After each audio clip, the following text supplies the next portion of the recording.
আমরা তেমন ইমাম না, তবে আমি আপনাদের দোয়ায় এমন এক জায়গায় ইমামতি করার সুযোগ পেয়েছি যে মসজিদের নাম হচ্ছে মসজিদুল আকসা। যে আকসা মসজিদে আমার নবী নামাজ পড়াইছেন সমস্ত নবীদেরকে। যে মসজিদে এক ওয়াক্ত নামাজ পড়লে 25,000 ওয়াক্তের সালাত, ওটাকে কোরআনে বলা হয় সুবহানাল্লাযী আসরা বিআবদিহি লাইলাম মিনাল মাসজিদিল হারাম ইলাল মাসজিদিল আকসা।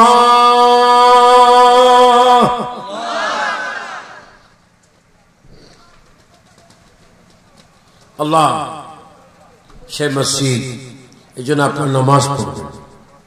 আপনাদের মেইন পৃথিবীতে ইনকাম হচ্ছে নামাজ।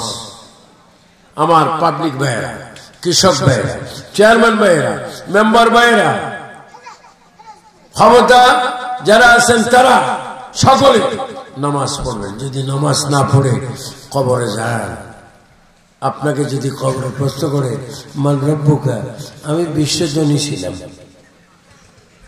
ওমা দিনুকা, থাকলে আরো ইনকাম করতাম। তো ফিডা আসেনি? ফিডা কি? ফিডা খাবার ফিডা কি? ফিডা আলকনিউ মিনাল্লাহ, মারাত্মক ফিডা। নামাজ ফজর, জোহর, আসর, মাগরিব, এশা পড়বেন। মা বোনেরা নামাজ পড়বেন।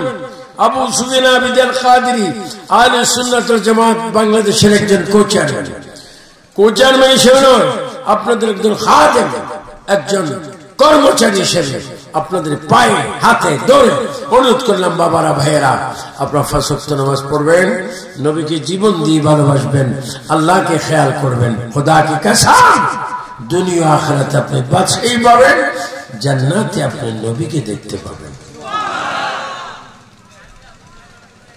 আমাদের কবরে যাওয়ার সময় 3টা কবর। ইমাম সাহেব বলবে, ভাইরা 3জন মানুষ, আমার 6 জন মানুষ দরকার। 3 3 কত? 6 6 12। 6 জনের 12 হাত। ইমাম সাহেব বলবে 3 জনে 6 হাতে লাশটাকে কবরে দেন, আর 3 জনে কবরে নেবে, লাশটাকে কোলে নেন। এই যখন আপনার লাশের আদান প্রদান হবে, হুজুর বলবে, আপনার সবাই বলুন বিসমিল্লাহি ওয়া আলা মিল্লাতি রাসূলিল্লাহ। বিসমিল্লাহি ওয়া আলা মিল্লাতি, এই দোয়াটা আপনাদের কবরস্থানে এলাকায় আছে কিনা? আপনারা কি জানাজা চান কি চান না? জানাজার পরে কি বদদোয়া চান না দোয়া চান? কে কে দোয়া চান? ডান হাত তুলেন। কি চান? কি চান? আর একটু ধরুন, কি চান? আপনাকে দোয়া না বদদোয়া? দোয়া না বদদোয়া? দোয়া চলবে কি চলবে না? দোয়া করার হুকুম কার? আল্লাহ। কিছু আশ্চর্য পাগল আছে, দোয়া স্বীকার করে। তোর কি ইচ্ছা হয় না আমার একটু বদদোয়া করতি? তো বদদোয়া কেমন করতাম?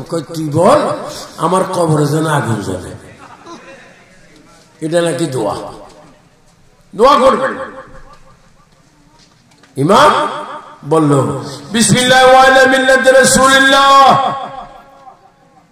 তোমার আমার কবরে তোমার আমার লাশটা দিচ্ছে, আর ওই 3 জনের 6 হাতের লাশ কবরের মাটিতে লাগার আগে নবীজি বলে, আমি রওজা মুবারকের ভিতর থেকে, সেই মদিনা পাক থেকে হাতটা এইভাবে বাইর করে তোমার কবরে তোমার পিঠের নিচে দেব, তোমার পিঠটা মাটিতে লাগার আগে আমার কোলে তোমার লাশটা গিয়ে পৌঁছবে।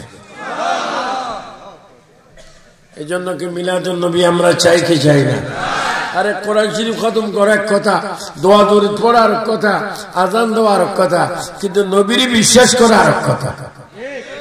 আমরা নবীকে বিশ্বাস করি, নবী আমাদের কবর থাকবে। শুধু কবর নয়, কবরে লাশ দেওয়ার পরে, আমাকে আপনাকে দেওয়ার পরে, মা বোনকে দেওয়ার পরে কবরে লাশের সুবিধার্থে দেওয়া হয় বাঁশ। কি দেওয়া হয়? বাঁশ। এই দেশে বাঁশ আছে কিনা? বাঁশ দেওয়ার পরে কি দেওয়া হয়? আরে ফাটি টাটি পরে বলেন, আগে সিএস দিয়েন বলেন কলা পাতা। আগে কি দিত? কলা পাতা। যারা মুরব্বী তারা জানেন, আমরা মুরব্বীও না জোয়ানও না, মাঝখানে সিএস দিয়ে আনা না আর আসে না, মাঝখানে যে কলা পাতা। কলা পাতা দেওয়ার পরে এবার কি দেয়? মাটি। কি দেয়? সবাই আমার সাথে বলুন, মিনহা খালাকনাকুম। বলেন, মিনহা ওয়া ফিহা ওয়া মিনহা নুখরিজুকুম তারাতান উখরা।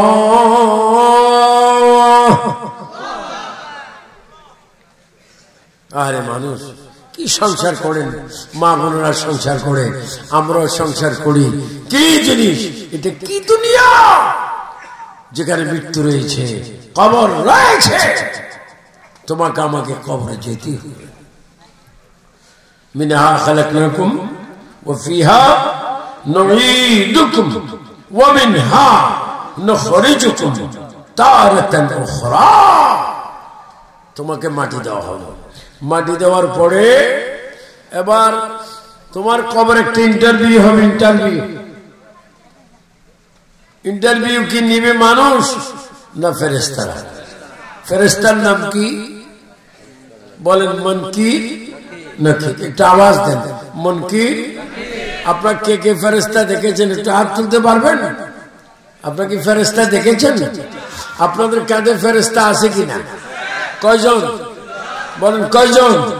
কয় কেজি? হ্যাঁ, ওজন নেই। কিরামান কাতিবিনা ইয়ালামুনা মা তাফআলুন।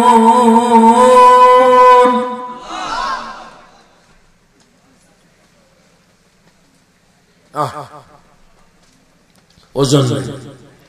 তোমার আমার কবরে প্রশ্ন হবে, মুনকির নাকির তোমাকে আমাকে কবরে জিন্দা করবো, আমরা উঠব। কবরে তিনটা প্রশ্ন হবে, বাংলা, ইংরেজি, উর্দু না আরবি। কি? আরবি। তখন তো অনেকে আরবি জানে না।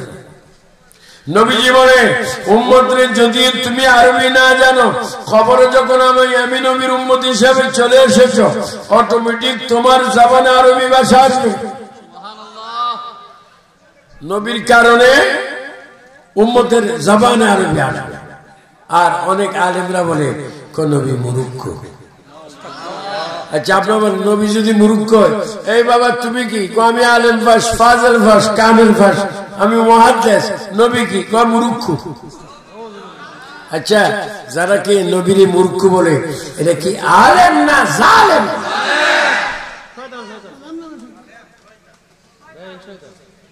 আমি আমার ওয়াজের বয়সে বলে, আমরা নবীর মোহাম্মত চাই কি চাই না? তো কবরে আপনাকে প্রশ্ন করা হবে।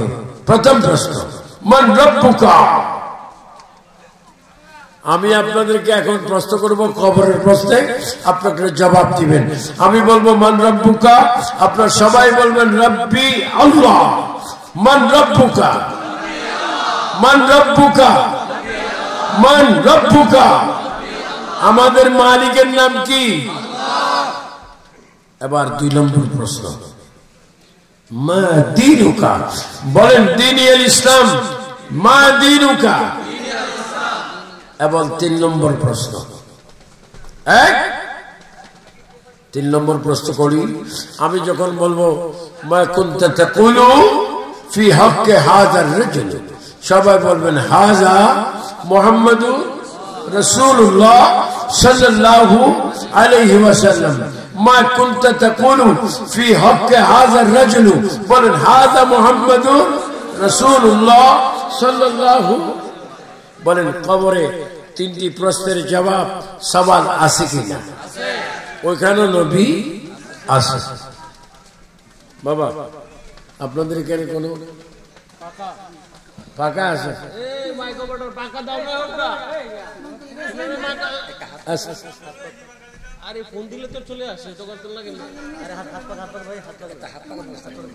আপনার একটু আস্তে করে বলেন জান বাঁচান কি? আমি কেউ জান বাঁচান কি আল্লাহ ফরজ কর না মুখে দিয়ে না যে সব একটু জোরে সরে পড়েন মনে বড় আশা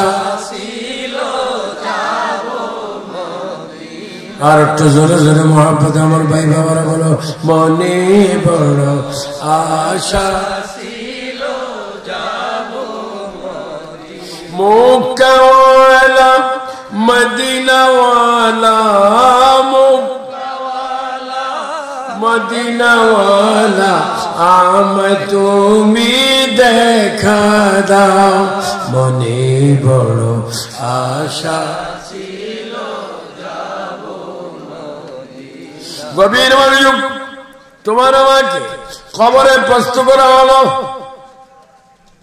কবরে প্রশ্ন করার পরে তোমার আমার কবরে পৃথিবীর আর কেউ নেই যদি তুমি নামাজি হও যদি তুমি মাহে রমজানের রোজা রাখো যদি তুমি প্রতিদিন প্রতি রাত যদি মা বাবার খেদমত করো যদি মা বাবার সেবা করো খোদার কসম তোমার কবরের সাথে মদিনার রওজা মুবারকের সাথে একটা সরাসরি রাস্তা হয়ে যাবে ওই রাস্তা দিয়ে তোমার কবর থেকে তুমি মদিনার নবীকে তুমি দেখতে পাবে